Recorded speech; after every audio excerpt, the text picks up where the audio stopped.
Hey everyone, it's Joyel and welcome back to my channel. Today I'm doing a wash day routine with my Senegalese twist. This is my first time actually washing my hair with these twists, so I wasn't really sure what to expect, but we're gonna jump right into it. If you're the owner of a business, especially a black owned business, please send me an email at SharmaineJoyel@gmail.com if you'd love to sponsor a promo. But let's get started. So if you saw my last video, I had Senegalese twists done for my wedding last month. Oh my god, it's already been like almost a month. That's crazy. Which helped a lot because the day after our wedding, we flew right out to Maui for our honeymoon. And if you know anything about Hawaii or the islands or anything like that, it is humid. So I didn't want to be fighting with my natural hair just out and about. I really just didn't want to be fighting with it the whole time. So having some form of protective style helped like a ton. As with any protective style, you still gotta wash and moisturize it. And I literally had not done that since I had my braids done. So it was definitely time. Also, when you go to Maui, one of the best things to go and see are obviously all of the beaches. We visited Makina Beach, which was our favorite spot of the entire honeymoon. Looks like something out of a postcard, right? Just absolutely gorgeous. However, I was not expecting the waves to be as strong as they were, and I was straight up assaulted. I was somersaulted like 4 times underwater, and then pile drived head first right into the sand. So I had definitely not just some dry flakes, but I had sand all through my hair. Not to mention, I've also been working on our kitchen cabinets for a video for you guys. I've been wanting to update them and decided to film the process.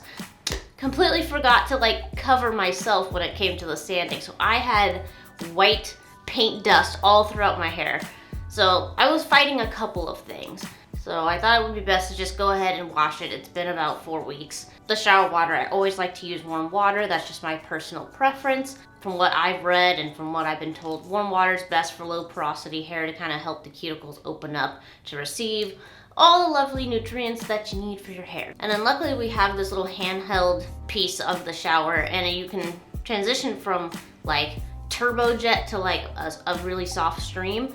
I think twists are a little more fragile than box braids, so I didn't think it would be beneficial to use like the hard stream that I'm used to using on my hair. So I went ahead and used the handheld device and switched it to the softer stream and used that to get my hair damp. I wasn't sure just how fuzzy my hair was gonna come out during this wash day because again, we're not working with braids, but I was hoping to reduce that by taking certain steps, and this was the first step. After soaking my entire head, I decided to go in with my classic shampoo. I use it every wash day. It's my favorite. It helps so much with my itchy, flaky, scabby scalp. Like I haven't had any issues since using it, but I use my Nizoral shampoo. Always put it in a nozzle bottle so it's easier to access throughout my scalp. I use this and I just kind of make sure to lift up the braids and get all the parts of my scalp. I only use this shampoo on my scalp. It's like $20 for this little like 7.5 ounce bottle, so I like to, I try to stretch it out as much as I can. And using the nozzle bottle helps because the regular bottle, I mean, you squeeze it and like half the dang solution comes out. I made sure to really saturate right along my forehead because that's where I tend to get the worst dry patches. And because it's been like 4 weeks since I had my last wash day, I had some pretty bad dry patches on my head. So I made sure to really saturate those areas. I also added some water to the nozzle bottle because I saw this trick on another protective style wash day video. I can't remember where I saw it. This was like years ago. But apparently if you add some water into the little bottle, it makes the solution, it kind of thins it out a little bit. And apparently it's supposed to help so that you don't have to do a whole bunch of like extra rinsing with your shampoo. So I did use a little bit of water. I didn't want to dilute the Nizoral medicated shampoo too much because, well, it's my medicated shampoo. It has a reason. But it was nice to like not have to fight these huge like globs of shampoo throughout my twists. I do suggest that, especially with like a normal shampoo. I think it would be better with, but like with my Nizoral, I didn't want to dilute it too much. So I made sure to massage that in. I do have acrylics on right now, so I did use my nails to kind of lightly like scratch and massage my head. Nothing too crazy. You don't want to like damage your scalp or anything, but I was really trying to make sure to like break up some of my dry patches and try to get a lot of the sand and dust flakes out of my hair. But for the length of my hair, not the length of the extension, don't get confused, just the length of my actual hair, I decided to use a light clarifying shampoo. Mine was by the Twist brand. And I decided to use that down the length of my hair to make sure that that is also getting cleaned. Then after allowing the medicated shampoo to sit on my scalp for about, 4 or 5 minutes so it could do its thing, that's when I went ahead and I rinsed using the same method that I used when I was first wetting my hair. I used the soft stream. It does take a little bit longer, but remember, we're trying to reduce the amount of frizz during this wash day because I didn't know how sensitive twists were gonna be, and I was like, I'm not about to ruin this $400 freaking hairstyle. I wanted to make this style last for a while, okay? Like, I spent a good chunk of money on it. I want it to last. So just go slow, go back over sections, just try not to use your hands too much. I was mostly just using my hands to lift up braids to make sure I was getting as much shampoo out of my hair. Go slow, take your time. Use the soft stream. It's totally worth it. After this, you guys know I typically will deep condition my hair and decide to keep that step in. I think it's really important to re-add as much moisture into your hair, especially when you haven't washed it recently. You gotta make sure you're still taking care of all the hair that's underneath your extensions, right? Not worrying about my scalp. I never put deep conditioner on my scalp. If it happens to get on my scalp, so be it. But I mostly focus on the length of my hair. And that's the same thing I did. Please do not waste your deep conditioner trying to run it down the entire extension. It's just not worth it. You'll just be wasting product. Just focus on the actual length of your hair. Make sure you're lifting up your braids to make sure you're getting all the different sections. And then I just put mine into like 3 little buns and placed a trash bag over it. If you have a plastic cap that'll actually fit all your hair in it, awesome. I'm all about reduce, reuse, recycle, so I just use one of the like 500 plastic bags that I have, or the trash bags. So that's what I did. And then I also, not very easily, I struggled with this part a bit, but I use a hot heads cap to help with deep conditioning. Now, if you don't have a hot heads cap, by all means, you can sit under a blow dryer. You can just use a handheld blow dryer over your hair, or you can just sit with your hair under a plastic cap for about an hour. I have a hot heads cap, and for those of you that are new to my channel, a hot heads cap is basically a microwavable deep conditioning cap. You heat it for 3 minutes, place it over your plastic cap with your hair under it, and you sit for probably like 30-40 minutes. But with all the extra hair, it was really hard to fit it over the trash bag. But I tried. I stuffed it under as much as I possibly could, and I sat for probably about 30-40 minutes while I went and like cleaned the kitchen.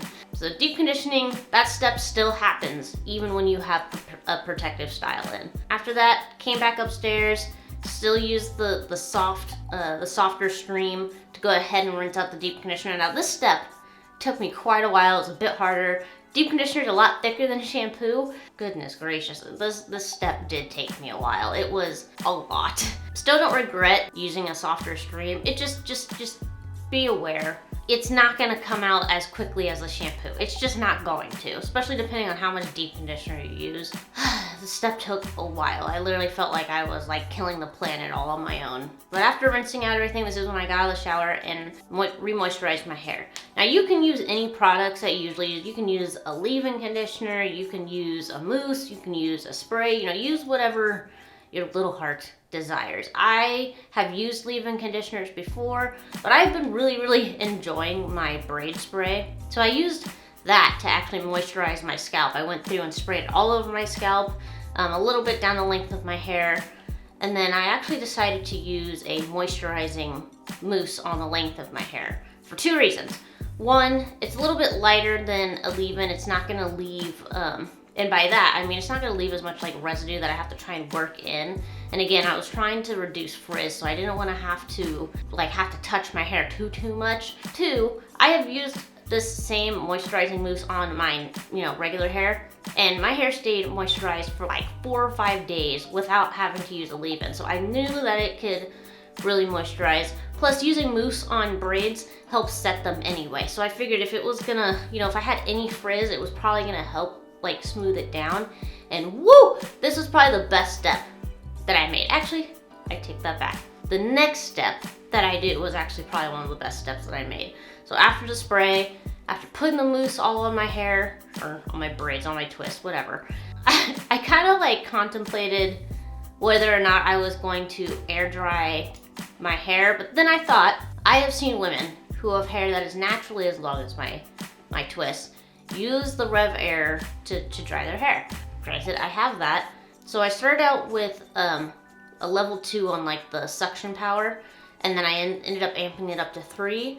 And then for the heat, I started on low, but then ended up putting it on high, just to make sure that, you know, the suction power wasn't gonna yank my hair out and that the heat wasn't gonna like melt the extensions or anything, or get them all tangled up. But oh my gosh, this RevAir blow dryer, seriously, I know not everybody has the luxury of affording it, but this thing has been amazing, and it literally just completely blew my mind again with this wash day. I was able to dry probably like 4 or 5 braids at a time. Oh my gosh. I didn't use it to like dry the hair 100%. It was probably, I would say it was probably about like 85-90% dry. I just didn't want to deal with drip drying the whole rest of the evening. And this, it made my ends so smooth again. Like I had no frizz. Okay, I took that back. I have a little bit of frizz now that it's the next day and I can see it a little bit better. But my braids just came out dry and smoother than I even could have imagined that it was going to. I was completely blown away. So for those of you wondering, yes, you can use this on your twist, probably even your braids, to dry them after wash day. And it was like bam, bam, bam, bam, bam. It took me like 30, not even 30 minutes. My gosh, it probably took me like 20-25 minutes. It was awesome. Highly recommend. Super happy that it didn't like fry my hair off. So that was that, and here I am today. I mean, it looks just as good as it did before I even washed. I mean, naturally, it's gonna start getting a little fuzzy. I think you can kind of see, let me get a little close here. You can see some fuzzies and some hairs starting to kind of stick out a little bit, but it's nothing drastic. And if it really bothers you that much, you know, please, you know, feel free to use any sort of like pomade or like Shine and Jam. I actually really like Shine and Jam. I want to do a video of me using that on my natural hair when I do my braid outs, but use Shine and Jam, use whatever pomade or gel or whatever you want to use to like retwist. I'm lazy. I just didn't want to have to do all that, and I only plan on keeping these in like another couple of weeks, so I wasn't worried about it. But I'm really happy. I'm super happy with how well this whole wash day went. I'm happy my twist didn't completely like unravel, or like my hair didn't completely come out of it. So I am satisfied. I hope this shows some of you who have been wanting to get twists and wasn't sure how they would hold up during a wash day, that it can happen. Not saying you have to use or go out and buy, you know, a RevAir reverse hair dryer to even accomplish this. You could probably get away with just using regular blow dryer or just air drying, but that definitely made the whole routine that much better. But yeah, I hope that you guys enjoyed. I'm super happy to finally be back and hopefully be putting out, you know, weekly consistent content. As you guys know, I'm trying to incorporate not just hair videos, but, you know, home videos. Maybe we'll do some skincare videos, just life and home videos. Just other things that I enjoy doing in my life, other things that I wouldn't mind showing you guys. And also some furniture flips. I've been doing some of that recently. I actually just sold one of my dressers that I did, so I'm really happy with that. You know, my hair doesn't really change too much. You know, this is probably the biggest change up I've had in a while. You know, I feel like I've shown you guys pretty much everything when it comes to my hair. So now it's just kind of maintaining it and going from there. However, I have been itching to try and do another like hair care line review. So if you guys know of any newer lines that are out that you're curious about or have tried for yourself and want to see me try, please leave those recommendations below. But I hope that you enjoyed today's video. Please don't forget to click that subscribe button down below. Keep blooming, and I'll see you guys in my next video.